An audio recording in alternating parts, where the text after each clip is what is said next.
की जो श्रृंखला, इसमें हम कथा सुन रहे थे कि हमारी माता सती जी जब जल करके भस्म हो गई तो नारद जी महाराज को कथा सुनाते ब्रह्मा जी कहते हैं कि वही सती फिर से पार्वती बनकर के प्रकट हुई, तो उसके जन्म की कथा सुनाते हैं। हम लोग जब बीच में कथा सुन रहे थे तो दक्ष महाराज की एक बेटी थी जिसका नाम था स्वधा। क्या नाम था? स्वधा। स्वधा समझ गए?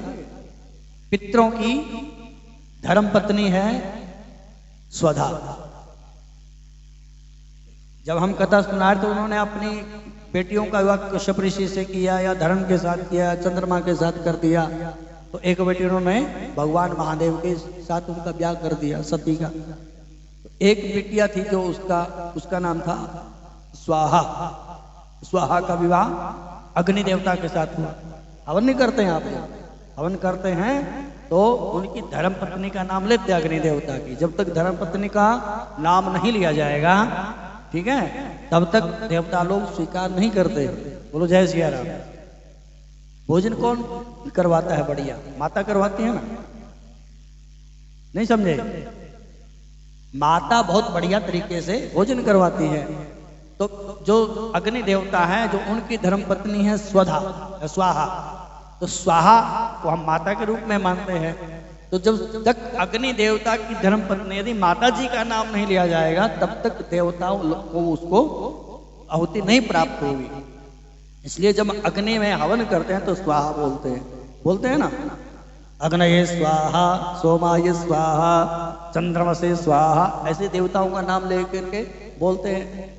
तो एक इनकी बिटिया थी स्वधा। स्वधा का विवाह इन्होंने पितरों के साथ किया था। जब पितरों को तर्पण देते हैं, श्राद्ध पक्ष में या अन्य दिनों में तर्पण करते हैं, तो उसमें जब हम तर्पण देते हैं तो स्वधा शब्द का उच्चारण किया जाता है पितरों के लिए जब तर्पण करते हैं। जैसे हम बोलते हैं अमुक गोत्र, अमुक पिता, अमुक नामना, अनेन जलेन तृप्यताम, तस्मै स्वधा नमः, तस्मै स्वधा नमः, तस्मै स्वधा नमः, ऐसे स्वधा शब्द का उच्चारण किया जाता है। तो ये जो स्वधा है और पितृ देवता है, इनकी 3 बेटियां थी। पुराणकार कहते हैं कि इनकी जो 3 बेटियां थी, एक बार ये भ्रमण करने के लिए वह अपने घर से चल पड़ी। बोलो जय सिया राम। बोलो शंकर भगवान की। हर हर हर हर हर हर महादेव। तो स्वधा की जो अग्नि इनकी पितरों की 3 बेटियां हैं, उनके नाम बताए गए हैं। मैना नामनी सुता ज्येष्ठा, जो बड़ी थी उसका नाम था मैना। ज्येष्ठा बोलते हैं बड़ी को। मैना नामनी सुता ज्येष्ठा, मध्या धन्या कलावती, जो मध्य वाली थी उसका नाम था धन्या, और जो सबसे छोटी बिटिया थी उसका नाम था कलावती। अंत्या एता सुता सर्वा पितृणाम मानसोद्भवा। ये पितृ देवताओं की बिटिया थी 3। तो जैसे आजकल 2-4 सखी सहेलियां, अब बेटियां तो 3-3 4-4 होते नहीं किसी की। बोलो जय सिया राम। एक ही होता है, एक या तो ज्यादा से ज्यादा एक बेटा हो गया, बेटी होगी, बस उसके बाद स्टॉप। बोलो जय सिया राम। पहले 3-3 4-4 5-5 6-6 बालक होते थे सबके, और बड़े खुशी से वो पल भी जाते नहीं होता। तब एक बिटिया की फिर वो सहेलियां बना लेती हैं अपने मनोरंजन के लिए। तो बेटियों को थोड़ा श्रृंगार करने का और घूमने फिरने का थोड़ा ज्यादा चाव होता है। तो एक बार इन्होंने विचार किया कि चलो घूम करके आते हैं। तीनों बहनें थी, बड़ी सुंदर थी, सुशील थी। तो इन्होंने कहा कि चलो हम घूम करके आते हैं। तो तीनों ने सलाह की और तीनों ही भ्रमण करने के लिए निकल पड़ी। बोलो जय सिया राम। अब भ्रमण करने के लिए जब जाते हैं, 2 प्रकार का भ्रमण होता है। एक तो होता है वैसे ही घूम फिर आए मनोरंजन के लिए हैं, और एक होता है तीर्थ पर जाने का। बात समझे? दोनों जगह जाने का अलग अलग महत्व है। जब हम मनोरंजन के लिए जाएंगे तो उसमें पैसा भी खराब होता है, समय भी खराब होता है और दिमाग भी खराब होता है। और जब यात्रा के लिए जाते हैं उसमें समय का भी सदुपयोग होता है, पैसे का भी सदुपयोग होता है, और कहीं ना कहीं सत्संग का अवसर मिल जाता है, हमारे मन बुद्धि चित्त भी ठीक हो जाते हैं। बोलो जय सिया राम। अब इन तीनों ने विचार किया कि एक बार हम नारायण भगवान के दर्शन करने के लिए जाएं। बढ़िया विचार था ना, भगवान के दर्शन करने के लिए। तो व्यास जी कहते हैं कि एकस्मिन् समये तिस्रो भगिन्यस्ताः मुनीश्वराः श्वेतद्वीप विष्णु लोकम जगमुर्द दर्शन हेतवे। श्वेत द्वीप मतलब जब वैकुंठ है ना, उसको बोला गया श्वेत द्वीप। तो व्यास जी कहते हैं कि एकस्मिन् समये तिस्रो भगिन्यस्ता मुनीश्वरा। हे मुनियो, एक बार ये तीनों बहनें भगवान नारायण के वैकुंठ दर्शन के लिए अपने घर से चल पड़ी। देखो, जब आप घर से भगवान के दर्शन करने के लिए जाते हैं, जब आप भगवान के दर्शन करने के लिए जाते हैं, तो जैसे हम भगवान के प्रति उतावले होते हैं कि कब महादेव के दर्शन हो जाए, जल चढ़ाएं, ऐसे ही जब भक्त अपने घर से चलता है तो भगवान को भी पता चल जाता है कि मेरा भक्त जल चढ़ाने के लिए, दर्शन करने के लिए घर से चल पड़ा है। बोलो जय सिया राम। आपने एक मुहावरा सुना होगा कि जो ताली है ना, एक हाथ से नहीं बजती, बजती है, दोनों हाथ से बजती है ना ताली। तो दोनों हाथ से ताली बजने का ये मतलब है कि जैसे आप भगवान को चाहते हैं, वैसे ही भगवान भी हमको चाहते हैं। ये सिद्धांत है। यदि हम भगवान को मिलने का केवल नाटक करते हैं तो फिर भगवान भी नाटक करेंगे, और यदि हम तन मन धन से समर्पित भगवान को रहते हैं तो फिर भगवान भी अपने उस शरणागत की रक्षा करने का संकल्प ले लेते हैं। बोलो जय सिया राम। तो जाकी रही भावना जैसी, प्रभु मूर्ति देखी तिन तैसी। जैसे हम भगवान को देखते हैं, भगवान भी हमें उसी प्रकार के दिखने लग जाते हैं। तो ये तीनों जब चली घर से, तो भगवान को पता चल गया कि तीन बेटियां दर्शन करने के लिए आ रही हैं। और जब दर्शन करने के लिए जाते हैं तो मन में अहंकार नहीं होना चाहिए। नहीं समझे बात? मतलब ऐसा नहीं है कि हमने बहुत सजावट का सामान भगवान के लिए ले रखा है, कहीं सूक्ष्म अहंकार मन में प्रकट हो जाए। या तो हम नंगे पांव भगवान के मंदिर में जाते हैं कि हमारे जैसा कोई है कि हम तो नंगे पांव जाते हैं, या बिल्कुल मौन धारण करने कि हम तो बोलेंगे नहीं, भगवान का नाम बोलें तो बोले नहीं, कुछ नहीं बोलेंगे, तो उससे भी अहंकार होने की संभावना होती है। मतलब त्याग से भी अहंकार होने की संभावना होती है। तो बहुत सतर्क होकर के साधक को इस लाइन पे चलना पड़ता है। बोलो जय सिया राम। तब ये दोनों चली। अब जब कोई रास्ते में मिलता तो सबको राम राम करती हैं, बड़े छोटे जैसे मिलते यथा योग्य उनको प्रणाम बोलते, बोलना चाहिए यदि आप सच्चे भगवान के भक्त हैं। तो ये जो आगे चली तो सबको राम राम बोल रही। तो भगवान की माया से ऐसी इनकी बुद्धि खराब हुई कि 4 ऋषि मिल गए, सनक आदि, छोटे छोटे बालक हैं ना, 5-5 वर्ष के, सनक आदि ऋषि। भागवत जी में जब हम कथा सुनते हैं तो सबसे पहला अवतार इन्हीं का है। भगवान के ब्रह्मा जी के मन से प्रकट हुए थे। सनक, सनंदन, सनातन और सनत कुमार, ये 4 भाई हैं और 5 वर्ष की अवस्था में ही रहते हैं। तो इनको देख करके उन्होंने प्रणाम नहीं किया। कुछ भगवान की माया रही ऐसी कि उनकी बुद्धि खराब हो गई, उनको प्रणाम नहीं किया। अप्रेष्यों, कईयों को ना प्रणाम करवाने की बड़ी आदत हो जाती है, और ना करे तो फिर उसको गुस्सा आता है, देखो ये निकल गया यहाँ से, मेरे को राम राम नहीं बोले, होता है ना। और महात्मा लोगों को, बाबा लोगों को तो कुछ ज्यादा ही होता है कि हमारे को दंडवत प्रणाम नहीं किया इसने, या माला नहीं डाली है, हमको देख करके खड़े नहीं हुए। बोलो जय सिया राम। आप देखते हैं ना, जो कथा करने वाले महात्मा लोग आते हैं, कोई आते हैं तो सब लोग खड़े हो जाते हैं, होते हैं। तो आप लोग खड़े होते हैं?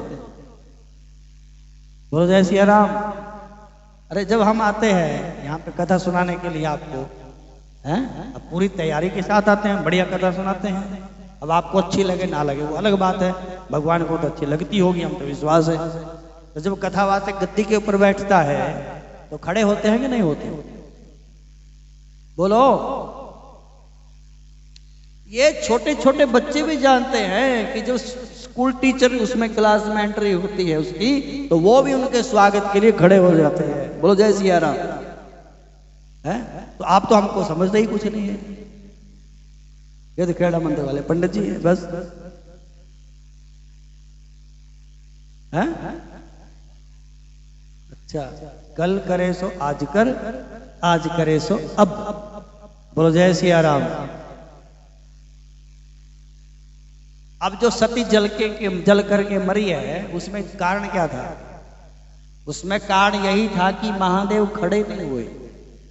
ससुर जी आए, अरे आप घर में बैठे हैं, ठीक है, आप अखबार लेकर के बैठे, हाथ में चाय कप है, ससुर जी आपके आए वहां पे, तो धर्म नहीं बनता आपका एक साइड में हो जाए उनको राम राम, है ठीक है ना? तो ससुर जी को गुस्सा आ गया दक्ष महाराज को, ये कैसा दामाद है, इसको पता नहीं है खड़ा होना चाहिए कि नहीं होना चाहिए, शिष्टाचार नहीं है ये। तो जब कोई संत महात्मा रास्ते में मिलते हैं तो उनको प्रणाम करना चाहिए था, योग्य दंडवत प्रणाम करे या परिक्रमा पूर्वक प्रणाम करे या खड़े होकर के प्रणाम करे, बैठ करके प्रणाम करे, राम राम बोले, तो ये ऐसा करना चाहिए, ठीक है? और नहीं तो बाबा लोग बड़े खराब होते हैं, बोलेंगे नहीं तो मन ही गाली देने लग जाएंगे। अगर प्रकट रूप में कुछ नहीं बोलेंगे ना तो मन में ही बोलेंगे, कैसा चेला है, कैसे माता, इनको कुछ संस्कार ही नहीं मिला है, ये वो 10 बातें बोलेंगे मन में ही। तो महात्माओं को प्रणाम करना चाहिए, और जिसको प्रणाम ना करें तो उसको फिर क्रोध आ जाता है महात्मा को। तो इन्होंने तीनों वहां से उन महात्मा को देख तो लिया। कई बार ये होता है ना कि अब ना देखें उनको, चलो सोचते हैं कि बंदा देख, आंखों में आंखें भी मिल गई और ऐसे घूरते घूरते उनकी तरफ से निकल गई। और महात्मा ने कहा कि ये कैसी लड़कियां हैं, अब सुंदर थी तीनों, तो उन्होंने उनको क्रोध में आकर के शाप दे दिया कि तुम यहाँ वैकुंठ में रहने के लायक नहीं हो, क्योंकि तुम्हें पता नहीं है कि कैसे महात्मा आते हैं, उनका सम्मान करना चाहिए। उन्हें उनको शाप दे दिया कि तुम पृथ्वी लोक पर जा करके मानव योनि को प्राप्त हो जाओ, तुम पृथ्वी लोक पर तुम्हारा जन्म होगा। तो उन दोनों को फिर चेत आया कि अरे ये तो बड़ी गलती होगी, महात्माओं को प्रणाम करना चाहिए था। तो फिर वो दंडवत करने लगी, प्रणाम किया उन्होंने। अच्छा, महात्माओं की एक और खासियत होती है, वो अगर सही महात्मा है कोई, तो कोई उनको बोलते कि प्रभु गलती हो गई है क्षमा करो, तो वो खुश भी हो जाते हैं। फिर तो महात्मा लोग उनके ऊपर खुश हो गए। तो महात्मा ने कहा कि देवी अब जो निकल गया जुबान से वो तो निकल गया, वो तो निकल गया। अब पृथ्वी लोक पर ही क्यों उन्होंने वो दिया, पृथ्वी लोक पर प्रकट होने का शाप ही क्यों दिया? क्योंकि उनको पता है कि पृथ्वी लोक पर सारे लोग दुखी रहते हैं, सुखी रहता है कोई? आप तो ऐसे कर रहे हैं जैसे आप सुखी नहीं है। भगवान का धन्यवाद किया करो, हे प्रभु इतना हमको दिया है ना आपने, हम इतने के लायक कहाँ हैं? भगवान ने इतना दिया, इतना दिया, इतना दिया, तो भगवान का धन्यवाद किया करो कि हे प्रभु आपने बहुत कुछ दिया है। बस हमारी यही थोड़ी सी है कि हमको 100 चीजें 99 चीजें मिल जाएं तो वो उसकी तरफ नहीं देखते हैं, जो एक नहीं मिली है ना उसकी तरफ ही देखते हैं, ये नहीं मिला बस। बोलो जय सिया राम। महात्माओं को पता है कि संसारी लोग जो है ना दुखी रहते हैं, इसलिए इनको पता चलेगा कि पृथ्वी लोक पर कैसे लोग रहते हैं, इसलिए उन्होंने पृथ्वी लोक पर जाने का शाप दे दिया था। तो पृथ्वी लोक पर सब लोग दुखी रहते। आपने भागवत सुनी होगी, भागवत में जो सबसे पहला प्रसंग है वो यही आता है, गोकर्ण और धुंधुकारी 2 भाई होते हैं। अब धुंधुकारी से माता पिता परेशान रहते हैं और गोकर्ण से बड़े प्रसन्न रहते हैं। एक दिन पिताजी ने अपने पुत्र गोकर्ण से पूछा कि व्यक्ति को इस संसार में रह करके क्या करना चाहिए। कई चीजें ऐसी होती हैं उस समय के अनुसार उनका एहसास होता है, पहले नहीं पता चलता। जैसे जैसे हमारी उम्र बढ़ती है ना, फिर पता लगता है कि हाँ उन्होंने जो बात बोली थी ना वो ठीक थी। तो गोकर्ण के जो पिताजी हैं आत्मदेव, उनको पता अब चला कि महात्मा ने जो बात बोली थी कि पुत्र किसी को सुख नहीं देता है, इसलिए महात्मा ठीक ही बोल रहे थे। तो फिर उसने अपने पुत्र को पूछा, बेटे को, गोकर्ण को, बड़ा धर्मात्मा है, कि भाई अब मुझे क्या करना चाहिए। तो गोकर्ण अपने पिता को उपदेश करता है। बोलो जय सिया राम। गोकर्ण ने अपने पिता को उपदेश किया। वो कहते हैं कि असारे खलु संसारो, हे पिताजी ये जो संसार है इसका कोई सार नहीं है, ये निस्सार है। असारे खलु संसारो दुखी ही विमोहिका, दुख रूपो विमोहिका। ये जो संसार ये दुख रूप ही है। सुतः कश्य धनम कश्य स्नेहवान ज्वलते ऋषम। तुम बेटा बेटा करते रहते हो, ये बेटा किसी का कुछ नहीं लगता है, वो मानता नहीं है किसी को। कौन बेटा, कौन पत्नी, कौन धन, जो इनसे स्नेह करता है वो दिन रात इस अग्नि में, स्नेह की अग्नि में जलता रहता है। इसलिए पुत्र का स्नेह त्याग दो कि हमें पुत्र से सुख मिलेगा। पत्नी का स्नेह त्याग दो कि पत्नी से हमें सुख मिलेगा। पति का जो स्नेह है वो त्याग दीजिए कि पति से हमें सुख मिलेगा। कोई किसी को सुख देने वाला नहीं है। अपनी कामना पूर्ति के लिए सब एक दूसरे के साथ लगे हुए हैं बस। बात सही है कि नहीं? सुर नर मुनि सबकी यह रीति, स्वार्थ लागी करें सब प्रीति। तो पिता को बहुत सुंदर उपदेश किया उन्होंने। हमारे जो उपनिषद हैं, ईशोपनिषद 108 है वैसे तो, लेकिन 10 मुख्य हैं उसमें।